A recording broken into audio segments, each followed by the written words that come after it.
ربیع الاول کا چاند دیکھنے کے لیے مرکزی رویتی ہلال کمیٹی کا اجلاس جاری۔ یکم اور 12 ربیع الاول کب اور کس دن ہوگی؟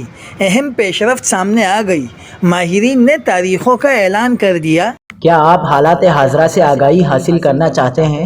خبر کے پیچھے چھپے اصل حقائق جاننا چاہتے ہیں تو ابھی سبسکرائب کیجئے جلمل پاکستان کو اور ساتھ ہی گھنٹی کے نشان پر کلک کر دیں۔ آپ کو بتاتے چلیں کہ پاکستان بھر میں ربیع الاول کے چاند کی رویت کے لیے مرکزی رویتی ہلال کمیٹی کا اجلاس اس وقت اسلام آباد میں جاری ہے، جس میں چاند کی رویت کا جائزہ لیا جا رہا ہے۔ اجلاس کی صدارت مرکزی رویتی ہلال کمیٹی کے چیئرمین مولانا عبدالخبیر آزاد کر رہے ہیں، جس میں مرکزی کمیٹی کے ارکان کے علاوہ زونل رویتی ہلال کمیٹیوں کے نمائندے بھی شریک ہیں۔ اب تک ماہ ربیع الاول کے چاند کے حوالے سے کوئی بھی مستند اور قابل اعتبار گواہیاں موصول نہیں ہوئی، جس کے باعث ماہرین کے مطابق یکم ربیع الاول 15 اگست بروز ہفتہ ہونے کی توقع ہے۔ اس حساب سے 12 ربیع الاول بروز بدھ 26 اگست کو ہونے کا قوی امکان ہے۔